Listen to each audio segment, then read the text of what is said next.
Welcome to Uncovered. It's Wednesday. I'm Anthony. He's Ron. And together we're going to uncover the MAGA propaganda that is not covered by the mainstream and corporate media.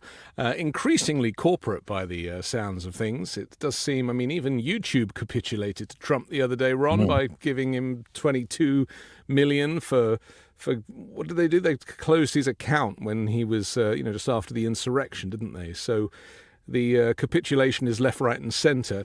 Talking of which, maybe we should start with yesterday's hearing of Pam Bondi, and this was the Judiciary Committee, I think, wasn't it? They were Senate Judiciary. Senate Judiciary Committee.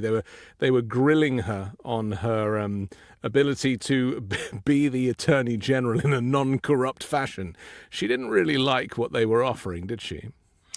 No, and the pattern is becoming very clear with Trump cabinet members when they appear in front of Congress now of what their game plan is and their strategy is. And again, like so many things with this second Trump administration, again, it's things that we have never seen before. We have never seen any hearings like the one that just happened with Bondi. We never saw anything like the Patel one or the Hegseth one. It's like, their game plan is this. They know that both chambers are controlled by Republicans. They know that the chairman of these committees are highly partisan. In this case, it was Grassley, who's 90-something years old. Yeah. And they know that they will not rein them in. They will not force. In other words, normally, you can't personally insult whoever's asking the question. The committee chairman is going to protect that person regardless of party. They're not going to allow them to be insulted. That's written in the rules of both chambers that's not allowed, point of order. But, they're not going to stop it. And they're not going to make them answer questions. You could ask them a specific question about a specific thing, and they could just ramble and go off on tangents. Normally, the committee chair would step in and make them answer the question, but these Republican chairs are not going to do that. So knowing that, these Trump cabinet officials go in there with a specific game plan, which is they're just not going to answer any questions. And not only that, they have these little talking points. Patel, he had a guy next to him that was handing him index cards with insults on them, and we saw one of them after the hearing. And but Bondi was a little more organized. She had a specific insult, one or two, planned for each Democratic senator. One was he took a donation from Reid Hoffman, who is apparently in the Epstein files. Another one was, hey, your LA burned to the ground and you don't care about your own city. So, it's just like every single person who asked a question, she had an insult ready to go for him that had literally nothing to do with the topics at hand, which were quite serious. She was asked about Holman, Epstein, blowing up boats in the Caribbean, sending troops into U.S. cities. She was firing January 6th investigators. She was asked about a whole host of things. Adam Schiff did a great job listing out all the topics she was asked about, and she didn't answer a single question about any of those topics. She reminded me of my 9-year-old daughter. Where you kind of ask her something and she's like, oh, it's so unfair. Why are you asking me that? I don't want to talk about that. Let's talk about something else, or let's not talk at all. There's a very childish response from the Attorney General, not just in these hearings, but any time that she is being grilled or asked questions. She likes to flip it, and as you say, she's got dirt on the person asking the question that's nothing to do with the question. This is, again, I'm ringing the bell for authoritarianism. This is what authoritarianism looks like. It doesn't always have to come from Trump. It comes from his kind of senior team, and in this case, the Attorney General. And, it is literally Congress's job to do oversight. Yeah. They created these agencies. They fund these agencies. They pass the laws that these agencies are supposed to follow. They pass the laws these agencies are supposed to enforce. And so that is why the officials running these agencies that are created and funded by Congress have to go in front of Congress, right, and answer questions about what they're doing. to see, are you following the law? Are you doing what you're supposed to do? Are you behaving in an ethical manner, et cetera, et cetera? And the Trump administration officials are just like, we don't care about any of that. We don't care about congressional oversight. We're not answering to you. We're doing whatever we want to do. So again, this is another example of where the Trump administration is acting like an authoritarian regime, not a executive branch of a Republican form of government. And part and parcel of that is rejecting the legislature's role in government. They don't look to them for anything. They tell them what to do. And the Republicans in Congress are so afraid of Donald Trump wrecking their political futures that they will not do any kind of oversight or check on him whatsoever. I think we need to start changing the syntax a little bit. And we're both guilty of this. You just said it's starting to look like an authoritarian regime. Is it fair to say now that we need to start saying because it is an authoritarian regime? Yeah, because well, that's certainly what I meant to say. Yeah, I mean, it's important, isn't it? They are. I mean, they are behaving in every way like an authoritarian regime. But I do think that it's done incrementally. Like, I'm not one of these. I do hear that all the time on social media.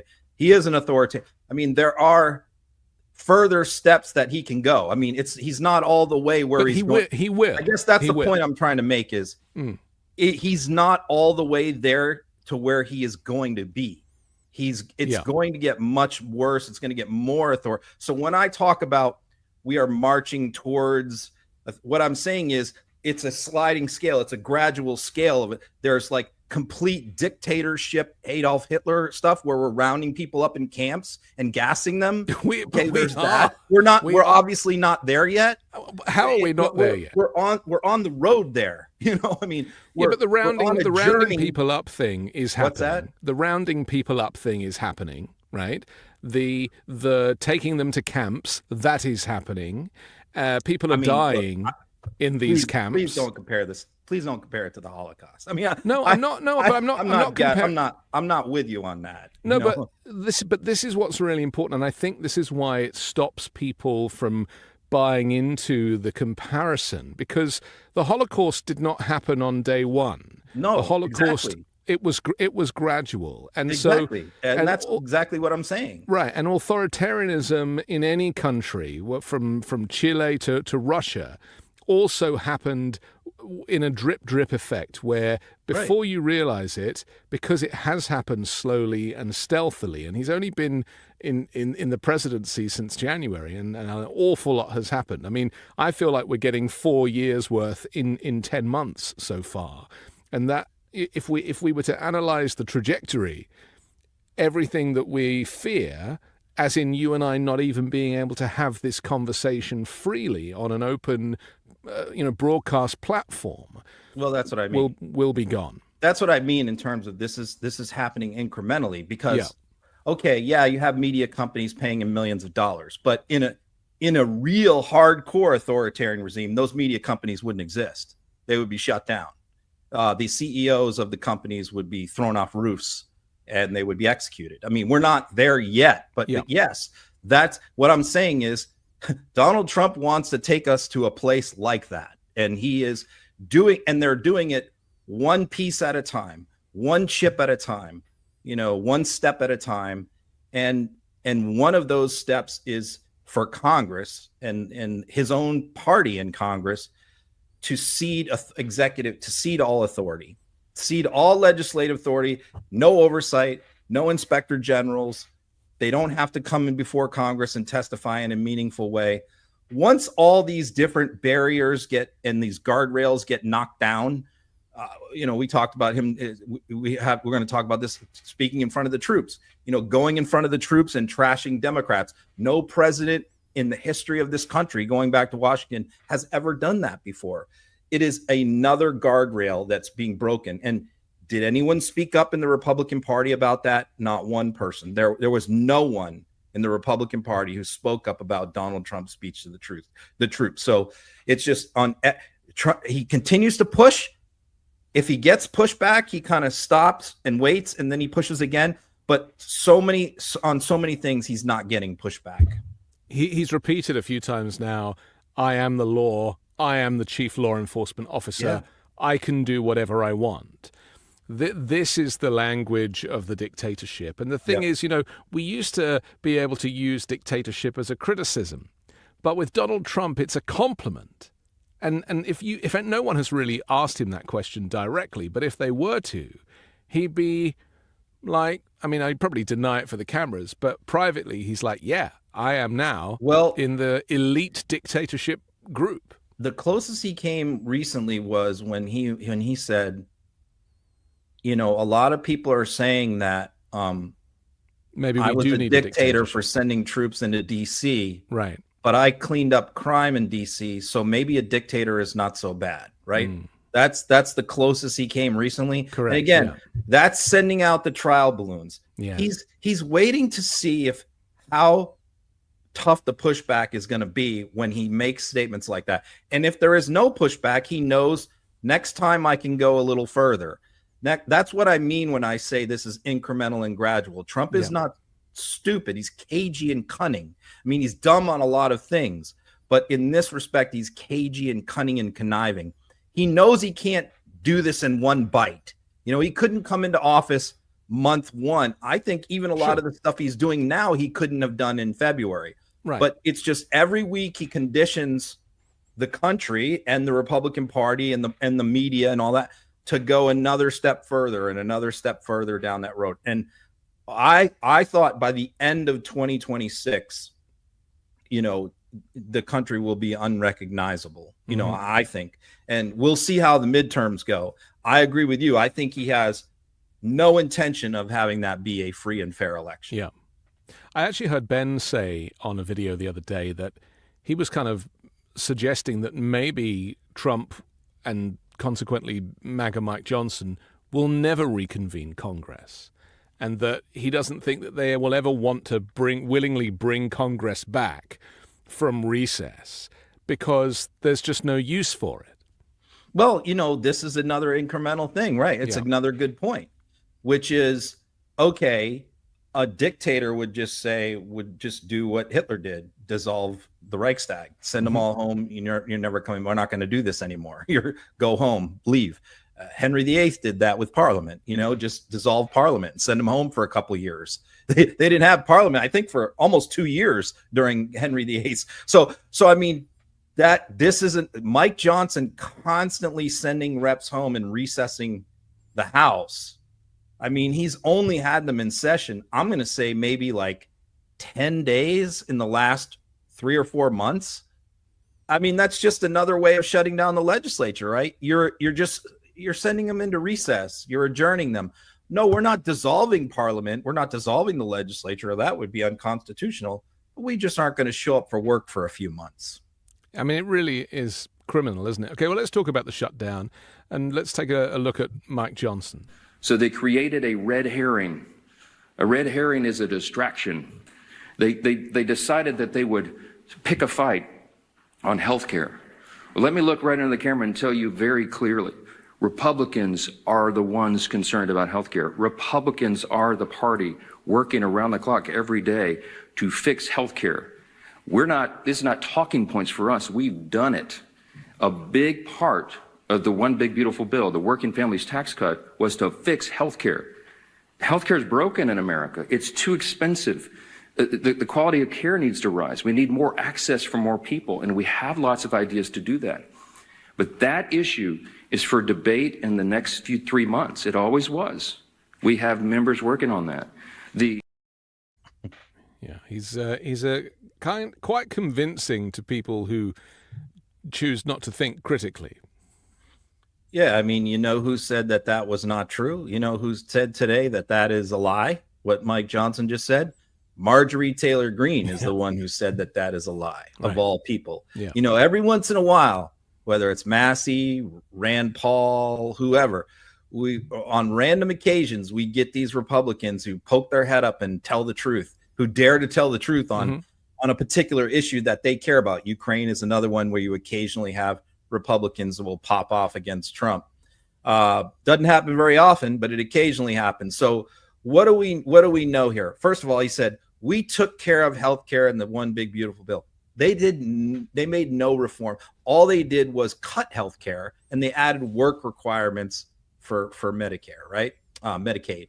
So that's all they did. That they just made dramatic cuts, and they added a work requirement, and they called that healthcare reform, when the result of that is going to be, by January 1st, 22 to 24 million people are going to see their health insurance premiums go up 50, 75%.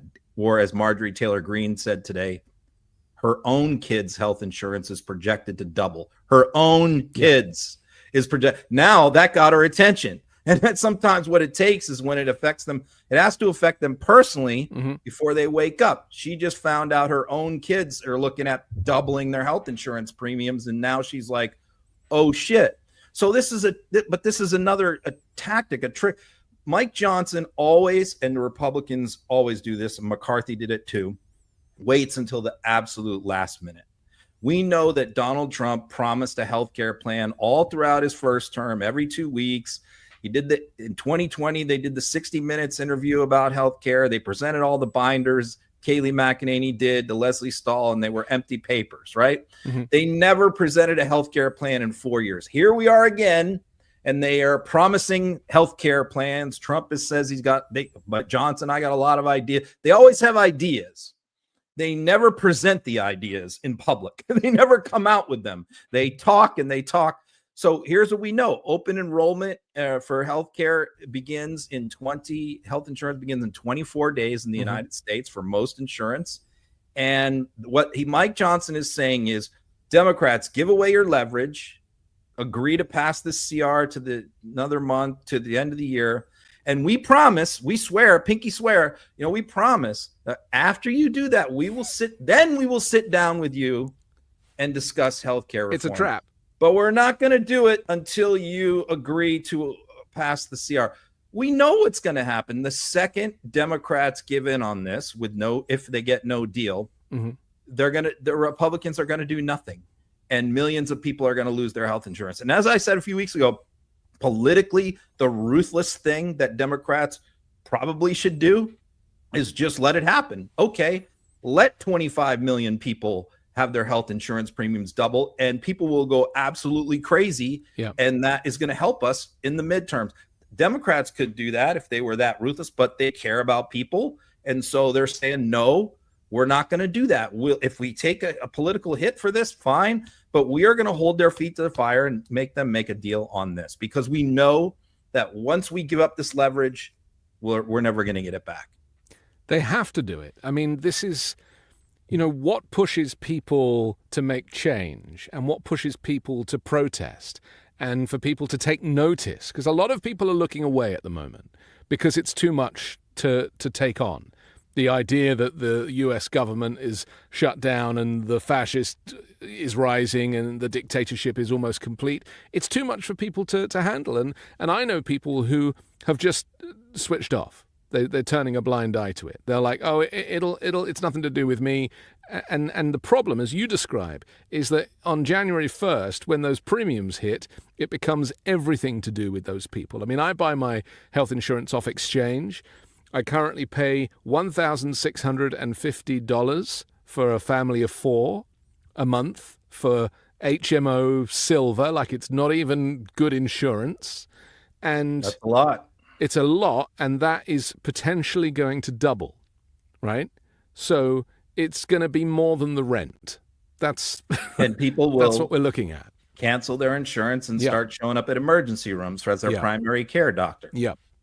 It benefits nobody. And so, the question is, how should Democrats play this? I mean, I think that Democrats have been largely successful at convincing most Americans that this is not about illegal alien healthcare. It's not about free healthcare for illegals. The Republicans tried to, press that for a couple of weeks. I don't think that has worked. I think the American people, now the debate is shifted. It hasn't even been about, is this about illegals or not? Now you see Mike Johnson has shifted his talking point. He even mentioned illegals right there. Well, that's because the survey came out, right? The survey came out, several surveys. People aren't buying it. People think Republicans are responsible for this shutdown. So now they're shifting their argument to what you just heard, which is, yes, we understand, okay, it's not about illegals. We understand we have to fix this problem, but we need to fix it later, not right now. I mean, that's basically, and if that's their argument, they're definitely not going to win. You know? The question is, will Democrats stick together? And I'll say, not only are they sticking together, but Republicans are starting to peel away like Green, who changed her mind last night, said, I'm out on this. I've changed my mind. Well, she's also out on sexual abuse of minors, right? She's Epstein, right? Yeah. Very much in the Democrats' camp on that. It'd be incredible if she defected, wouldn't it? I mean, considering what's funny is, like, I actually heard this from some Democrats today, which is interesting. Do I trust her? Do I want to embrace? Absolutely not. I don't. I treat all of these people with, like, keep them at a distance. My advice to Democrats has always been on these people for years is, like, take what you can get. In other words, don't reject them when they want to ally with us on an issue. Yeah. Don't reject them. Don't, because that oftentimes what you hear from Democrats is, I don't want to deal with, I hate that person. That person's scum. This 3 years ago, she said this. Like, no. I'll ally with them on this one, compartmentalize. Hard for Democrats to do. They don't compartmentalize well. Compartmentalize. Say, we will ally with you on this issue. We're going to put all these other things aside for now. We'll fight about those things tomorrow. But today we'll line up with you on this. And I think that that there's an opportunity to do that with her on this and some other issues. Do I think she's going to, like, become a No, I don't. But I think that she is very, very pissed off at Donald Trump because she wanted to run for Senate in Georgia and he would not back her. Yeah. And she thinks about that every single day. I have a working theory that 50% of Republicans are secret Democrats. And I don't necessarily mean like a Democrat, but their policy thinking is actually far more aligned with people on the left over an awful lot of things. Mm-hmm. And, the tribalism and the owning the libs and the big money in politics and all of the trappings that go with being a conservative representative are just too attractive for them to actually do their jobs, focus on policy, listen to their constituents and actually try and, help change the world in a positive way. And that's why it's important for Democrats to offer Republicans a soft place to land when they do want to work together and they do want to defect. And, there's no conversation or analysis really about how you entice Republicans to leave the cult and to find comfort and solace in the Democratic Party. Yeah, I think you do it like I said, on individual issues. Yeah, you don't ask Marge Green to be pro-choice. You don't ask. That's never going to happen, right? But you can ally with her on some other, and there's many others. I think you're somewhat right. Maybe not as many as you said, but I think that there's a lot of issues. I mean, especially things like Ukraine, minimum wage. But you'd be surprised on abortion. A lot of different issues. I think really what it comes down to is this. Mm-hmm. If you're somebody that is, and this happens in both parties, if you're somebody that is politically ambitious, the party you choose largely is determined by where you live. Mm. So if you want to be in politics, if you're a young guy for 25, young woman or man, you want to get into politics and you live in, Alabama, in an area that's 75-80% Republican, it makes no sense for you to go into politics as a Democrat, although you may agree with a lot of Democratic ideas. So what you do is you register as a Republican, you run as a Republican, you say some of the right things, but in your heart, there's a lot of issues that you align with Democrats. It's so screwed up, and that happens. That I see Democrats right now today in Congress that are in kind of like purplish areas, or and I think to myself, this person is really a closet Republican who's pretending to be a Democrat. Yeah. You know? Well, we've seen that because of where they live. We've seen that in the past, though, haven't we? We've seen that with Joe Manchin, for example. You know, sure. People who, because of where he lived and his personal business interests, and he didn't really feel we he see had it a with choice. Jared Golden right now, who's in northern Maine, he's in a district that Trump won by 9 points, and he is the only Democrat who voted for the CR. The only one. Why? Because he's in a district that Trump won by 9 points. That's simple. I just want to read out Trump's Truth Social post about the shutdown. He wrote, "Democrats have shut down the United States government right in the midst of one of the most successful economies. It's a lie, including record stock market that our country has ever had. This has sadly affected so many programs, services, and other elements of society that Americans rely on, and it should not have happened. I'm happy to work with the Democrats on their failed healthcare policies or anything else. But first, they must allow our government to reopen. In fact, they should open our government tonight." I mean, the line here that really kind of gets to me is where he kind of references the shutdown is potentially permanent, as in like the effects of the shutdown. And he said this out loud. So jobs that are being lost or people going without pay might not be coming back at all. In my view, this shutdown is very positive for Trump and the Republicans, and certainly Russell Vogt and the Project 2025 group, who ultimately just want to deconstruct the state, get rid of as many people as possible, and this is a perfect opportunity to do it. But the alibi that I think that this shutdown gives Trump is the opportunity to say, well, I had the greatest economy and the Democrats ruined it with their shutdown. Exactly as he did with COVID, when, of course, he was riding off of Obama's economic coattails. Yeah, he actually followed that up with another post on Tuesday morning that is what you just said, where he said that we have the greatest economy in the world right now, and this shutdown is going to hurt it. So he set it up earlier in the year to blame Powell if the economy went bad, and now he's looking to blame this shutdown for bad economic news. Yep. But so yeah, that's definitely going on here. But really, that statement that you just read there that he made, that post that he made on Monday night, set off a big discussion in the Midas camp here, because I was really struck by that post, because it was the first time he didn't blame migrants, for the shutdown. It was the first time that he said he acknowledged what it was about, the real subject matter. And so I thought that to me told me one thing. He saw the polls. He saw the polls that they're not with him on that issue. The American public does not believe this is about migrants. Whether they agree with the shutdown or not, they don't believe that line. So that line didn't work. And you've largely seen Republicans abandon that in the last few days, which is healthy and constructive. So really the way I read that tweet is this: the Trump administration is filled with people who don't care about politics, right?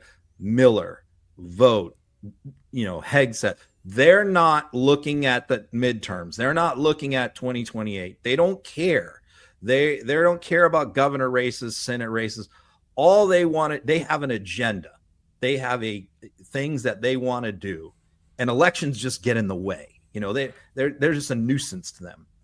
Trump does care about politics because he is the one who gets all the phone calls from the CEOs that are, factories are closing, from senators, from governors. He gets the calls of these people yelling, from farmers in Iowa saying, I can't sell my soybeans. They don't call Miller, they get through to Trump. And so you're seeing there in that post, I think, a recognition that he's getting heat from some people on his side, and that this needs to get resolved, because he actually said, hey, I want to work with Democrats there, which, he doesn't say very often. I don't believe it, but I think the point is this: the people in administration are ready to go scorched earth, but Trump still has that kind of finger in the air, trying to figure out which way the wind is blowing sometimes. Well, he's always trying to scapegoat wherever he can, because at the end of the day, he loves being commander-in-chief, but he doesn't want any of the responsibility that goes with that job.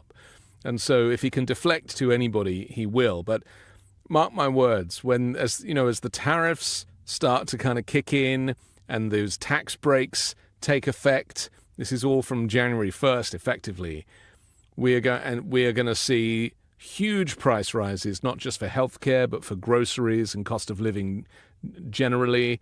We're not going to see any money coming into the Treasury as it has done typically, because he's put all these insane tariffs on our trading partners. And there's no tax dollars coming in either. You make a good point, because there's so many things that people don't pay attention to. So manufacturing is now 6 consecutive months is down, right? Yeah. And so it's like, I read all these economic things and it's like, why is this happening? And it's really like when you talk to these guys who own, build factories, they are the consensus among, it's like the one main thing is steel tariffs. That's what they're saying. Like, we can't build a new factory because steel costs too much right now. I mean, it's that simple. Well, what they're saying is like, there's one big reason why manufacturing down. It's just, if he just lifts the steel tariffs, we can start building factories. I mean, there's so many things, and he just imposed new tariffs on trucks, right? That's week. Right, 25%. Well, it's like it never ends. There's no end in sight with China. Hassett was just interviewed on the Sunday shows on CNBC. Hey, friendly interviewer Joe Kernan, his buddy. Hey, are we getting any progress on China and India? But same with Canada yesterday as well. Sure. I mean, he met with the Canadian PM yesterday, Carney, in the Oval Office. There was no big announcement that came out of that. All bluster. Yeah. Yeah. But this is what, I hate to use the word fake when it comes to Trump, because he coined fake news. But this really is a fake economy. Trump telling people, including at the United Nations General Assembly, and trying to tell the world we have the greatest economy in the history of America. That wasn't true before COVID, because he'd done nothing. If you look at the trajectory and the graph from Obama's presidency to Trump's presidency, it was continuing to rise. Trump did nothing to change it. Yeah. He has absolutely no track record with the economy. He has no track record in business. All of his businesses have failed or gone bankrupt, including casinos. So everything is propaganda, and people who are buying into it, because I've spoken to people and they're like, oh, well, the US is doing quite well at the moment under Trump. And I'm like, what are you talking about? Inflation is up, the jobs numbers are crazy, and the stock market is basically ignoring Trump because he's Taco Trump who flip-flops. So they can't react fast enough. His political instincts are really failing him on the prices issue, because that's something that he keeps trying to lie his way out of. And he's successful in lying and propagandizing on a lot of things over the years, whether it's, migrants or trans people or, exaggerations on everything, election results, whatever topic you want to pick, windmills, renewable energy, his lies land and work with a chunk of the public. Yeah. But his lies about prices are not working. Right. He and I don't understand his strategy, because people know that hamburger is double what it was a year ago. They know the cost of everything. Health insurance, car insurance, as Green talked about today. She said health insurance, car insurance, every insurance keeps going up, and the Republican Party has no plan to deal with it. That's what Green said today. Yeah. So yesterday. So yeah, that was one, but she's put out another one about all insurances. She put out a separate tweet that Hakeem Jeffries put up in the House, right? Blew it up on a poster board about saying, where she said Republicans have no plan to deal with any of this, which is correct. Yeah, but there is no plan. I mean, there's no I don't plan, think he doesn't have. I don't think he has a plan about prices. It's just the same old Trump. Tell people what you want them to believe, and they'll believe you. But what blows me away is, like, it would be so easy for him just to say sort of like what Biden said, which is, look, I understand prices are going up. and this is going to be, what I'm saying, Biden was saying in 2021, dealing with COVID and global supply chain issues. Prices are going up. This is a problem. This is a problem in a lot of different areas. A lot of different countries are having this issue, but it's going to be better next year. But I understand it's hard for everybody right now, having to pay more. Trump just won't do it. He will not level. That's because he broke American the system. People. If he hadn't have introduced any tariffs and just left all the trading as it was, the country would be doing so much better now than it currently is and where it's headed. Whenever I think about that, I actually get a little scared because what I think of is like, if he'd have just left the economy alone and not done the tariff stuff, his approval rating would be so much higher. The economy would be doing so much better, and he would have more of a license to do all the authoritarian stuff because he would have that approval rating to point to. Right now, all he can do is lie about it. So yeah, I mean, in reality, like it actually. I mean, I don't root for things to go bad in America, but in reality, like his terrible approval rating is the only thing that at some point is hopefully going to get some Republicans to push back. And I know I've said that for many years with my wishful thinking on that. Maybe it will never happen, but I think the only thing that's going to wake them up is to take just a complete beating in the midterms, and Trump is going to do everything possible to make sure that does not happen. Sadly, I don't know that we can wait that long, just based on the trajectory of what's been going on. And we're going to talk a long ways away. Right. We're going to talk in a minute about Portland and these cities that he's going into with the military. Just the trajectory of that stuff, I don't know that we're going to get to a point, certainly, in November next year, where there is enough peace in the country to be able to set up a polling place and have people kind of willingly show up. We'll come to that next. Let's take a quick break, and we'll do more in just a moment here on Uncovered. When you start a podcast, it seems like you have to figure it all out on your own. Scripts and setup and filming schedule, logos. It can be super overwhelming, and every day seems to introduce a new decision that needs an answer. When you're starting off with something new, it seems like your to-do list keeps growing every day with new tasks, and that list can easily begin to overrun your life. Finding the right tool that not only helps you out, but simplifies everything can be such a game changer. For millions of businesses, that tool is Shopify. Shopify is the commerce platform behind millions of businesses around the world and 10% of all e-commerce in the US, from household names like Mattel and Gymshark to brands just getting started. Accelerate your content creation. Shopify is packed with helpful AI tools that write podcast descriptions, page headlines, and even enhance your product photography. Get the word out like you have a marketing team behind you. Easily create email and social media campaigns wherever your customers are scrolling or strolling. And best yet, Shopify is your commerce expert with world-class expertise in everything from managing inventory to international shipping to processing returns and beyond. If you're ready to sell, you're ready to Shopify. Turn your big business idea into with Shopify on your side. Sign up for your $1 per month trial and start selling today at shopify.com/uncovered. Go to shopify.com/uncovered. That's shopify.com/uncovered. The guys at True Classic started with a simple mission to bring premium, comfortable clothing to the masses, because looking and feeling great shouldn't come with a designer price tag.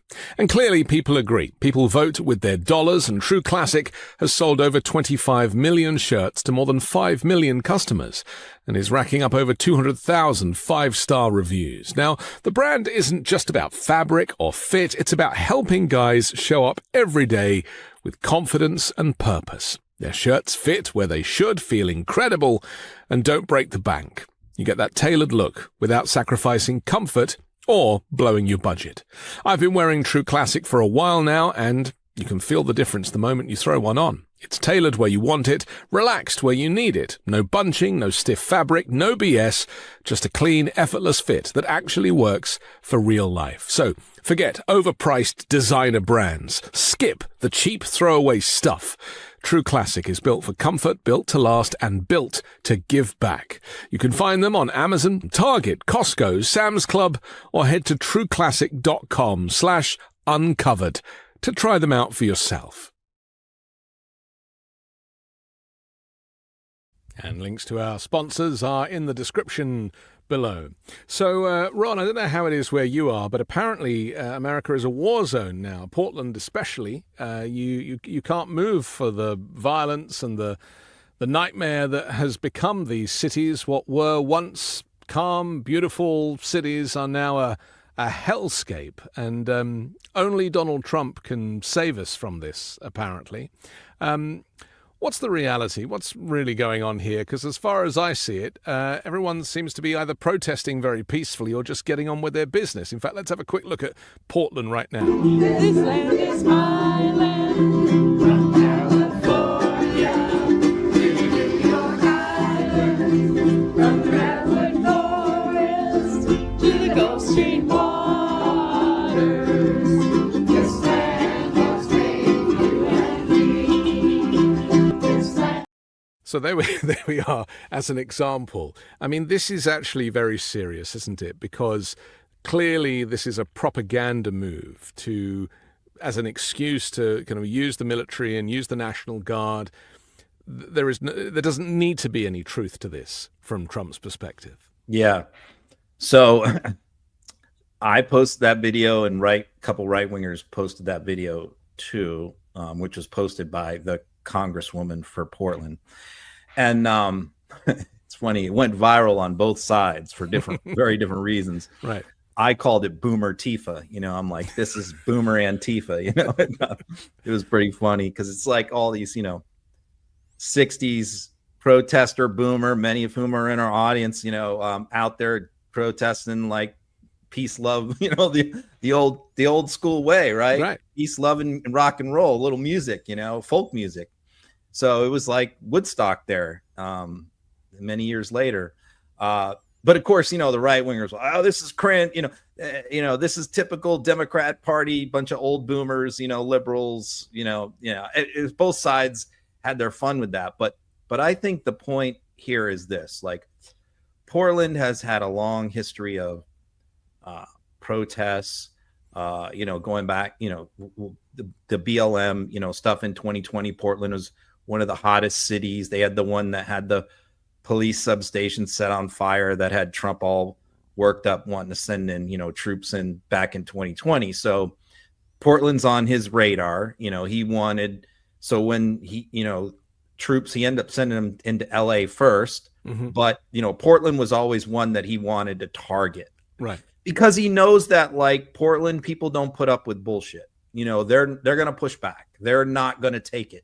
If ICE goes in there, National Guard goes in there, military, they're going to show up and they're going to yell at them. They're not going to just go away. And that's what he wants. He wants, and that's conflict. What he wants. Yeah.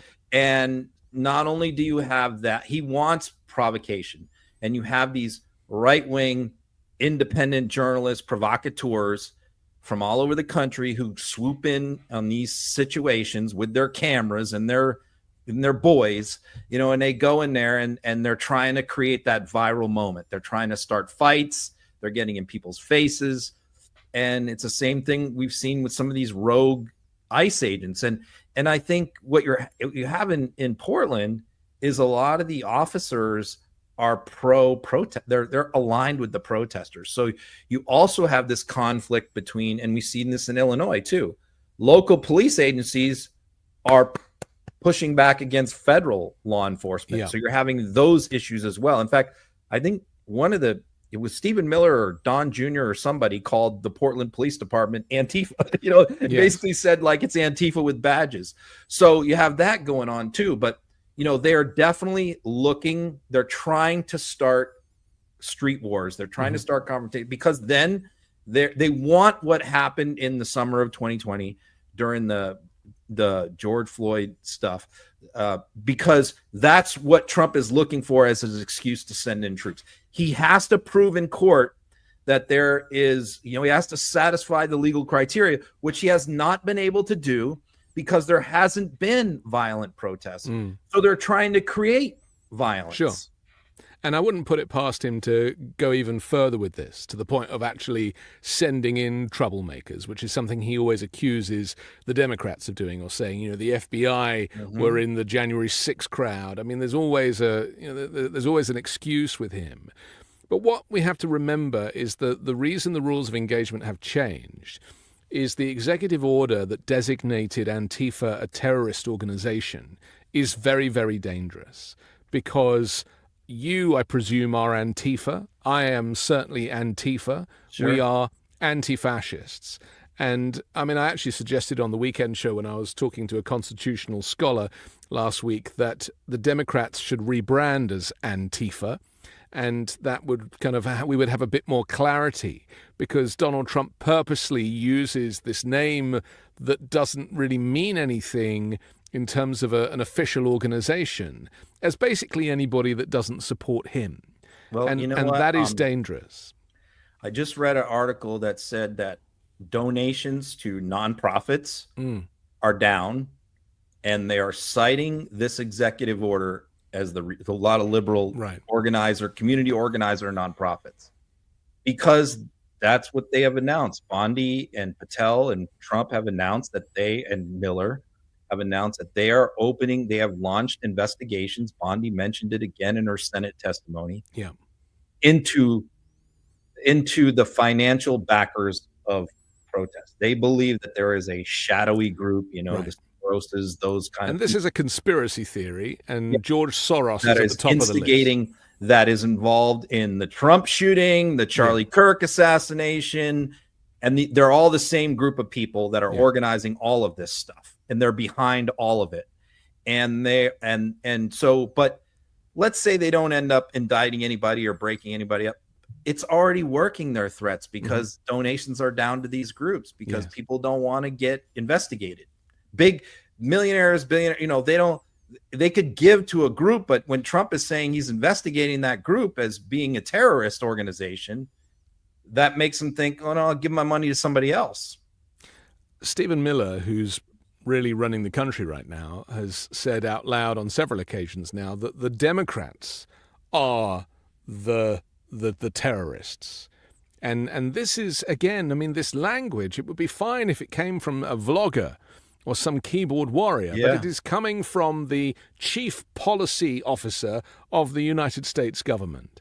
And I'll just show a clip of him. I apologize in advance for how disgusting this is. You make the claim of terrorist assaults and violence attack over 100 nights, and yet the judge overseeing this case says that that's untethered from reality. And local officials on the ground say that Trump's assertion of what's happening in Portland, that it's war-ravaged and burning to the ground, is far from true. I looked at the police data, and police have made something like 70 total arrests since June. And there are no reports of buildings being burned to the ground. The White House cited a guillotine being rolled out as like a public display of rebellion. But there isn't actually a threat that these demonstrators are going to overthrow the government. Are you concerned that that response weakens your legal argument? No, they are actually, as we speak, trying to overthrow the core law enforcement function of the federal government. Boris, this is, I think, where we're talking past each other. When ICE officers have to street battle against Antifa, hand-to-hand combat every night to come and go from their building, when they try to exit in a vehicle, when they are swarmed and surrounded and they try to tip the vehicle over, when people bring weapons to an ICE facility to try to engage in direct violent assault against ICE officers, what is the purpose? It is to prevent immigration and customs enforcement from carrying out the mission the American people elected them to do. Their objective is to make it impossible for ICE to carry out ICE enforcement. Yeah, Joseph Goebbels there. It's all. How many ICE agents are in the hospital? Right. How many have been killed? Like none, zero. Yeah. He's making shit up. Meanwhile, they did shoot a woman the other day, and not to mention all of the problems about the conditions we're hearing in these detention facilities that have resulted in death. So, I mean, it's clear who the aggressors are. You know, it's very frustrating that protest is thought of in such a criminal way in America.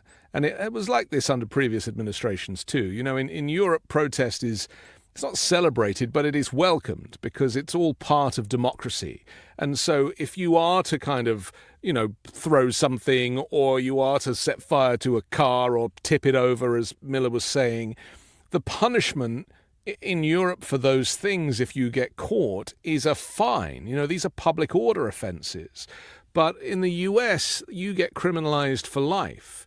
And that, it stops people from wanting to protest because, you know, you lose your freedom, you lose your job, you lose your health care, and so does your family.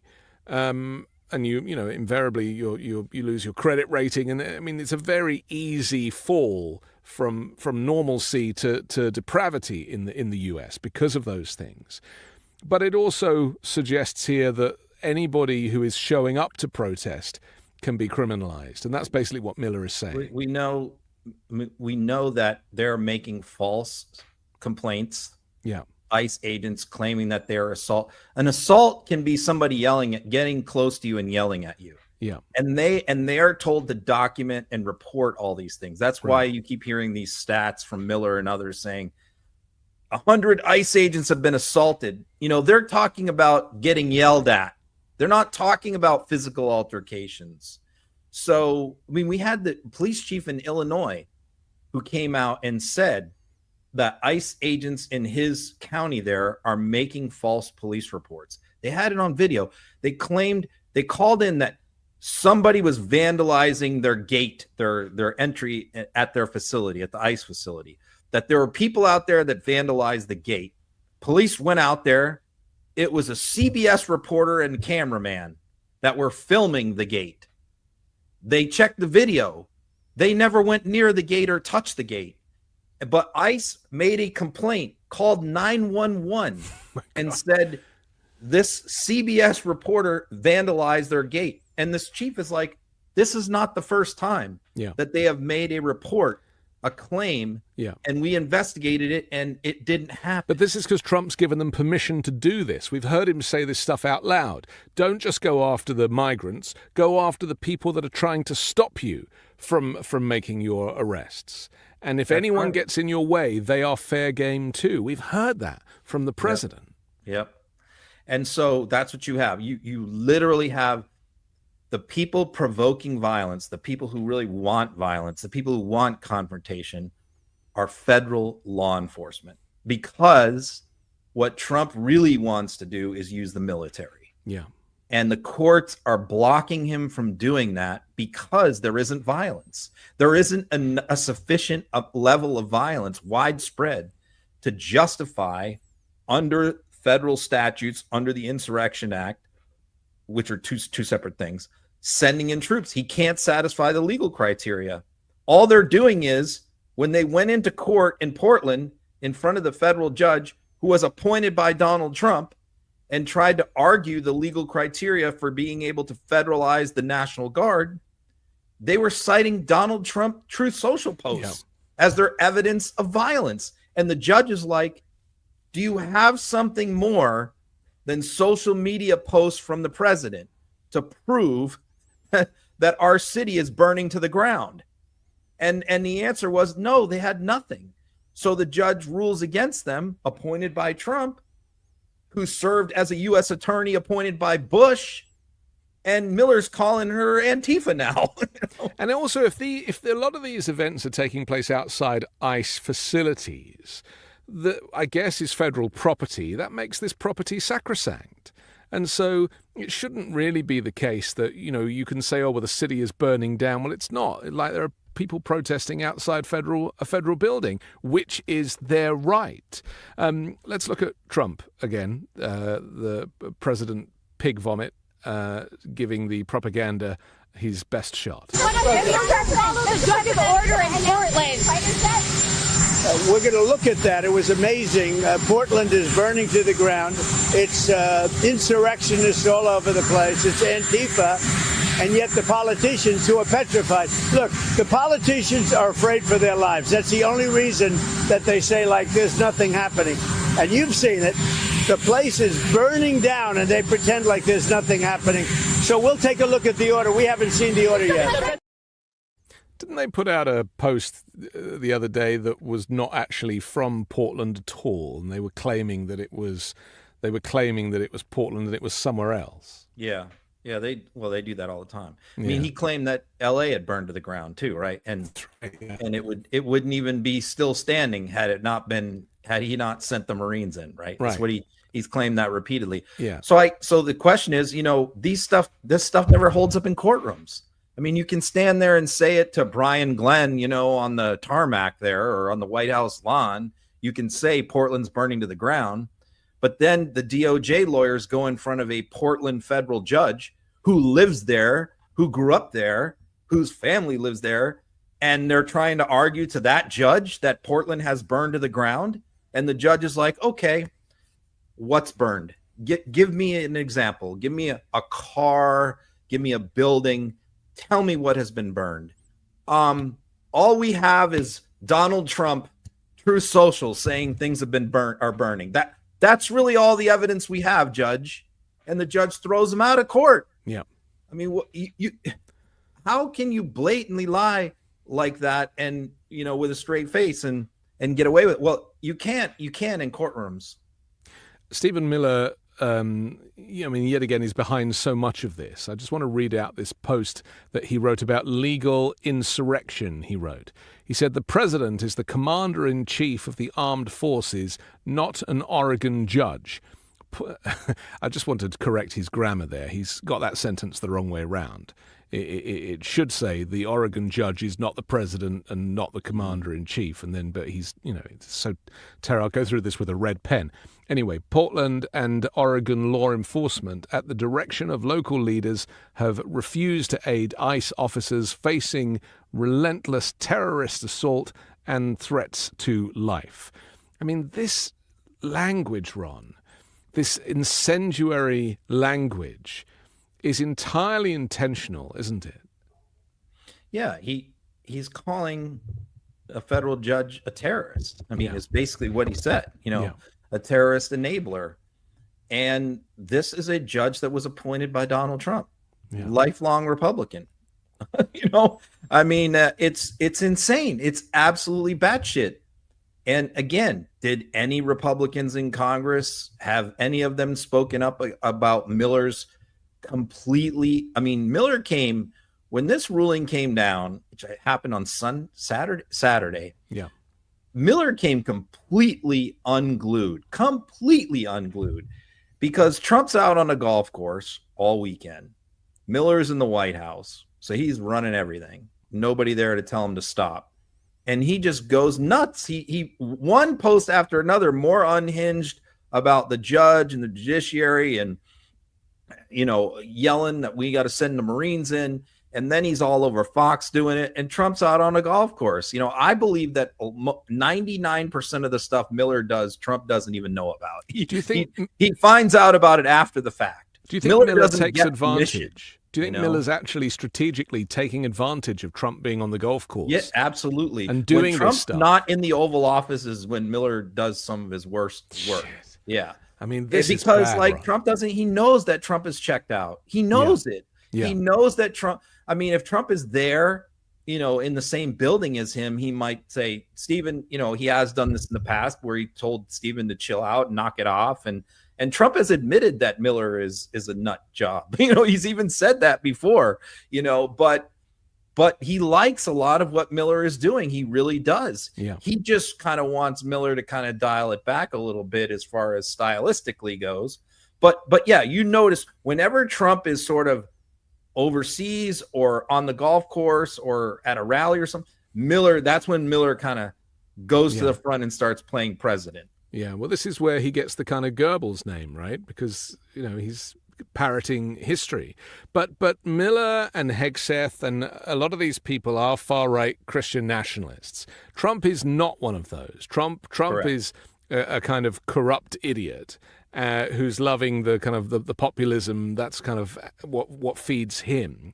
So there's very much two trajectories of this. And as you say, it seems that the far-right movement is gaining ground. Well, from a policy perspective, there's like three things that Trump wants to do, and that's pretty much it. Deport migrants. There's like a small cut taxes. There's a small handful of things that he wants to do, but these guys, they have like hundreds of things they want to do. and Trump doesn't care about 90% of it, but he also isn't going to stop them until they really screw up and shit hits the fan and he starts getting the phone calls from senators. Then he'll kind of dial them back, but these guys are pretty much running wild most of the time. But that's why I think we're almost beyond the point of no return, because now that Trump controls all of the flow of information that comes out of the White House, that we're never going to really get the kind of polling, the White House can kind of, the White House isn't controlling. And it's the same for GDP, and it's the same for inflation and jobs numbers. I mean, the information is very much at Trump's fingertips now. And so he can pretend all he likes that he's the most successful president in history and has stopped 7 wars and everything else. But there isn't enough pushback because, the media is increasingly owned by his buddies or has capitulated. And of course, there's this new kind of placement at Paramount CBS now, which is going to be very interesting going forward. I just want to play this clip of Trump at the latest rally, again, talking to the military as if he didn't do enough damage with the military. This is what he says next. But we have to take care of this little gnat that's on our shoulder called the Democrats. They want to give all of our money to illegal aliens that pour into the country. And, I have a bigger heart than they do. But the problem is when you do that, they come in by the millions. Everybody wants that, so you can't do it. What does that mean, Ron?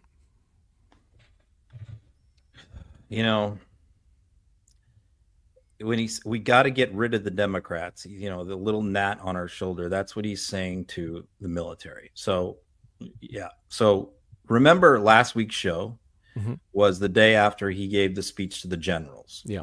And I said that I was encouraged that by the fact that they were behaved very well, that he tried to do this to them.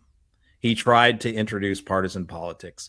And he got met with stony silence. In fact, he even said, you can cheer, you can clap, and they would not. And they sent a clear message like, knock it off. And I think he did. I think that speech was going to be a lot more partisan than it was, but he dialed it back when he was getting a bad reaction from the generals. So what I said was that I hope that when he does this in front of the troops, the junior enlisted men, the 18, 19-year-olds, that they would take the example that was just set by their superior officers and not take the bait when he does this, as he has done before. And very disappointed, obviously, in this because he baited them. I mean, and they cheered, not all of them. They cheered and they, jeered and clapped and all of that. Clearly the Republicans among the troops, probably about 70% of them are Republican, not all, but maybe 65, 70%.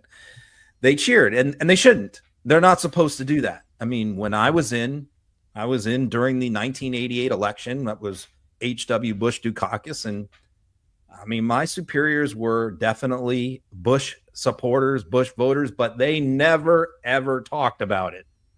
In fact, I was, into politics at the time. When I was in the Marines, I worked on campaigns, even on my off-duty time. And anytime I would even start talking about politics in the barracks or whatever, or in the office, they would tell me to stop. My superior officers, they would say, save it for later. We're not gonna talk about that here. And even though I was a Republican and they agreed with what I was saying, they told me to stop. That's the culture of the U.S. military. It's no politics. You never hear military officers talking about elections or the president or political parties. I never heard that in the military. But this is another thing that Donald Trump is ruining about. This has been the American tradition since Washington. Yeah. Not for a completely apolitical military. And what Donald Trump is doing is now trying to condition them to get involved in partisan politics. Why? Because he wants to send them into American cities, which the military is not comfortable with, does not necessarily agree with, but he is conditioning them that the Democrats are anti-American, they're unpatriotic, they hate you, and we've got to beat them. And sending you guys in is the only way to do it. The problem is when you put a far-right nationalist former Fox host in charge of the Pentagon and the U.S. military, that's what you're going to end up with. And in fact, Fox asked Hegseth this very question. Something else the troops have been doing, the Department of War has been deploying National Guardsmen to dangerous downtowns throughout this country. If a young man or woman signs up today, are they more likely to deploy in their career to the Middle East or to the Midwest? Well, I'll tell you this, the era of sort of reckless adventurism around the globe is over. We're introducing, President Trump is, clear missions, clear end states. I mean, even the renaming of the department from the Department of Defense to the Department of War is about clarity. We're not interested in endless, unclear missions. You go to war decisively with a clear mission to win it and then come home. So you're not going to see nation building abroad. In that sense, they're less likely. Also, President Trump's willing to stand alongside law enforcement and make sure they're safe in the conduct of their duties. So in that sense, they're more likely. But we're here to defend the hemisphere, defend the homeland, defend the border, deter China, make sure Europe shoulders more of the burden. So I don't know exactly where everybody will be, but I'll tell you, we're going to be laser focused on America first and peace through strength, and that's what President Trump delivers. And so then based on... That language shift, America first and homeland. Obviously, Homeland Security is supposed to be different to the military because the military do not do homeland law enforcement.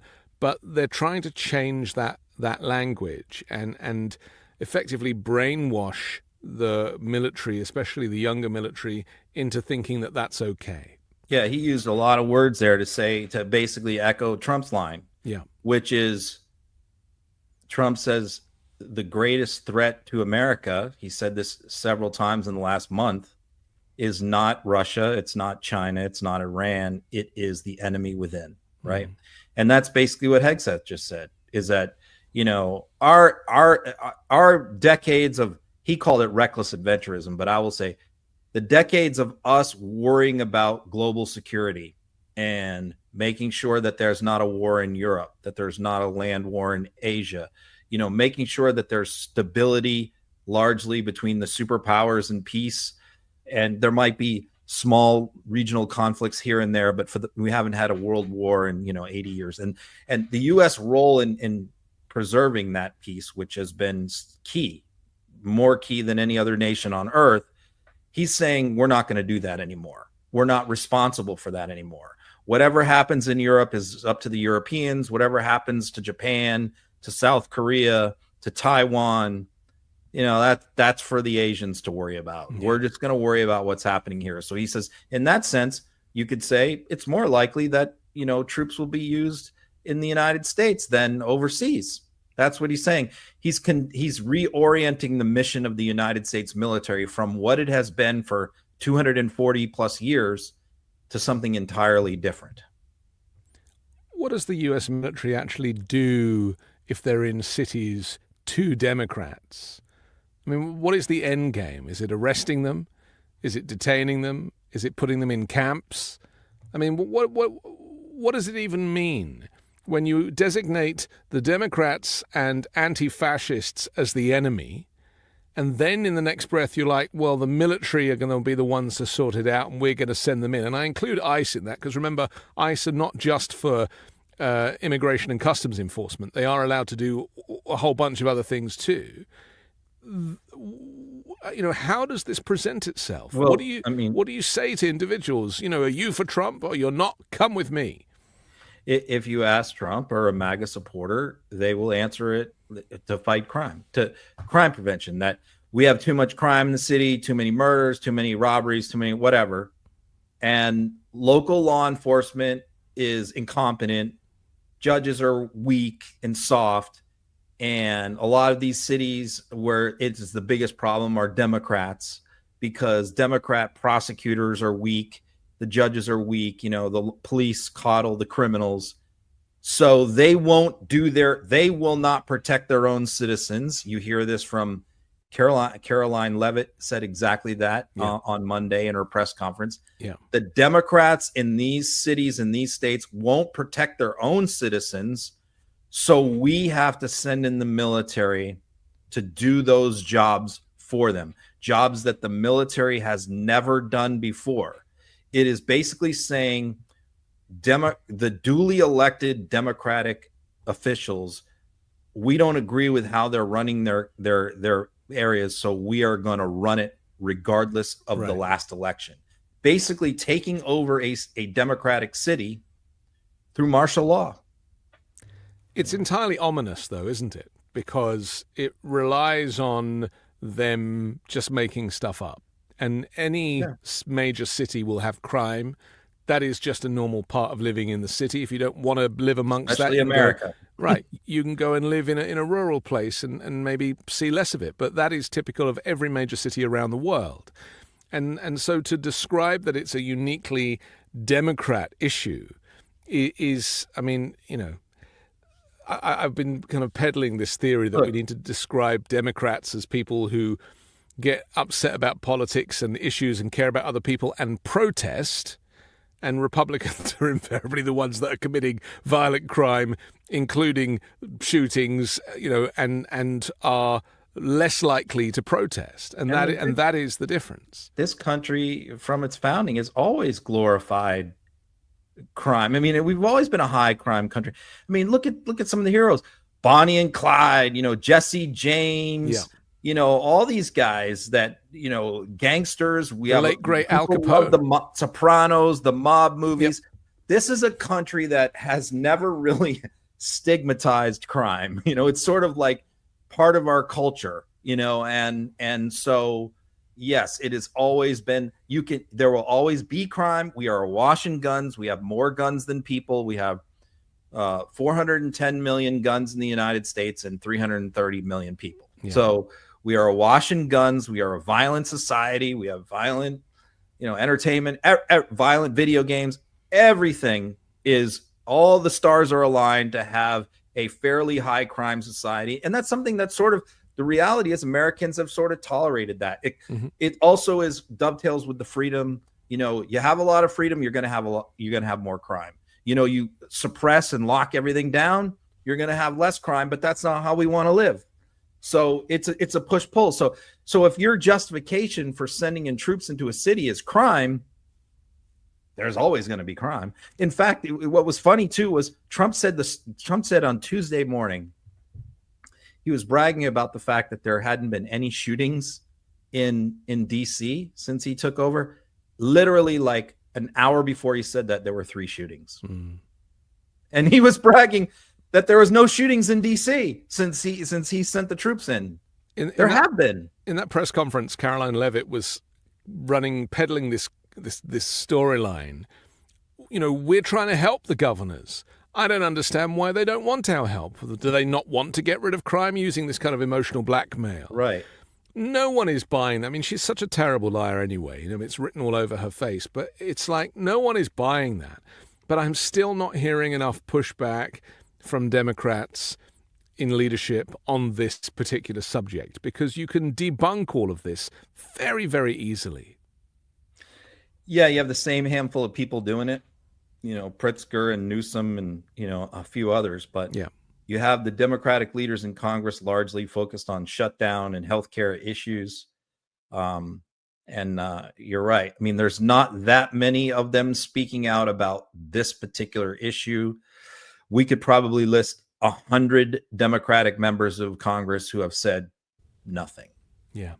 I took a leap of faith and I wrote a Substack piece the other day, which I actually followed up with a video explainer about how I believe now, and this might be an unpopular position, but I'm running with it, is that the Democrats need to start rallying around Gavin Newsom right now, because he has shown a level of confidence in the face of the fear tactics that Trump uses. He is not scared of Trump. I've never seen anyone else go up to Trump like he did at the bottom of the steps from Air Force One in California and poke Trump in the chest.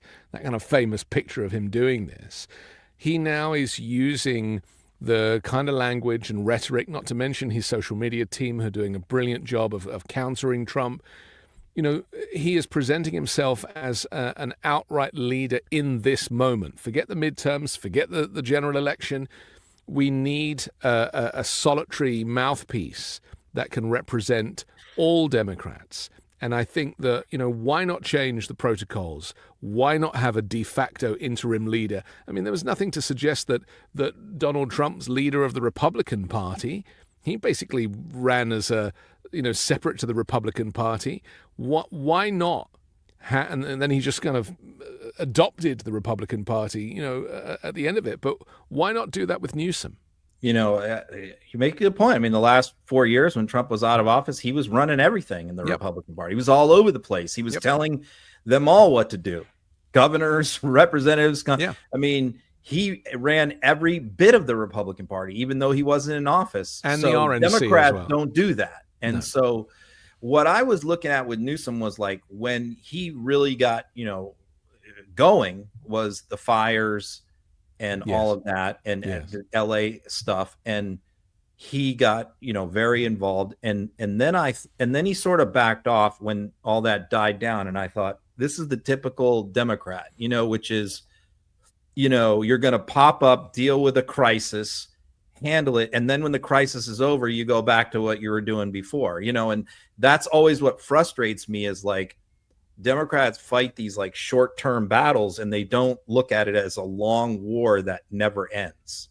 And you look at like Harris hiring a social media team, 6 months out from the election. That team did, I thought, a very good job. But my question is, where are they the rest of the year? Where are they now? Where are they now? Right, exactly. Who is the DNC social media director and what are they doing? I don't know. I mean, I know that they have some accounts or something, but I never see them doing anything that great, but so then I looked at that and then he comes back. And I think what got it that when he created that Gavin Newsom, account to start trolling Trump, I think that really got him engaged.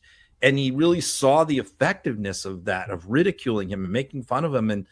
And since that time, I would say for at least 2-3 months now, he's engaged every single day with Trump on every issue, whether it's Portland, whether it's Chicago, whether it's the sending in the troops or foreign policy or Venezuela. Every single day he rebuts and engages Donald Trump. And he is the only Democrat doing that. The Democrats need to recognize that, celebrate him for it, and seize on this. Because my fear is that they're like, well, we're not in an election cycle right now, so we don't really need anybody. And as I said earlier, that is the antithesis to the way that Donald Trump operated. Even when he was exiled in Mar-a-Lago. And to your point, though, what Democrats tend to do with Newsom and others is they look for the faults. Yes, I like 90% of what he's doing and saying, but I don't like this. And they harp on those things. I see this constantly. Yeah. Republicans do the opposite.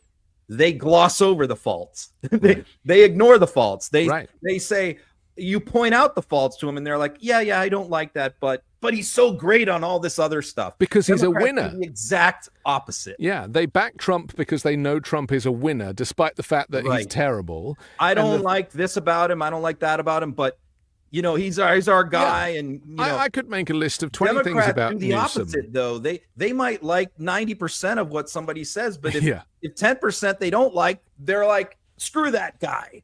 I also think Newsom learned his lesson when it came to his ridiculous podcast and having Steve Bannon and Charlie Kirk on. Absolutely. I think there was a lot of pushback, and he recognized that was a mistake. As much as he still acts like he was right, yeah, and he has not admitted that he was wrong on that. He knows it. He knows he was wrong. it's just so hard when you really have a solution staring you in the face that tradition gets in the way of change. And that's what's frustrating me at the moment. And I hope that Newsom just steps up and doesn't, he needs to be on the steps of the Capitol building. He needs to be outside of California. And he's been doing it because, of course, Trump wants to take California National Guard and send them into other states. And that's why Newsom is suing the administration. But, a lot of these... He needs to do what Republicans do. Yeah. Run a 4-year campaign. Right. Not a 6-month campaign. That's what Democrats have done in the past. That era is over. And I mean, it's a shame that he's another white guy, and it's a shame that he's a little slimy, but, and also people wrote on my Substack, they were like, yeah, but he said some terrible things about trans people. And I'm like, Sure. yeah, but you have to acknowledge the fact that 90% of what he's doing is the right thing, and there's no one else that comes close. And he can deal with those other issues individually, but the bigger picture right now is that we're under a dictatorship, and he's the only person that isn't frightened to stand up to it. Yeah, I mean, and is a national figure that's widely known, who could get on any TV network. You know what else I like about him? Is he's doing the alternative independent media, Right. like Midas and other podcasts and stuff. Yeah. Man, you couldn't catch some of these Democratic you couldn't catch them dead on a podcast. Yeah. They would never go on a small podcast.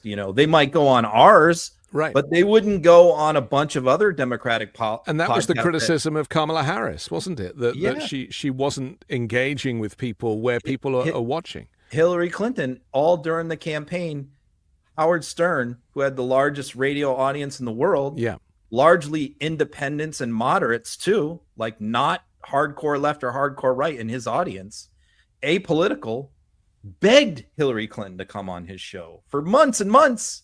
I'm a Hillary supporter. Please come on my show. She would not come on his show. Yeah. And she admitted after that was a mistake, but too late. Hindsight is a wonderful thing.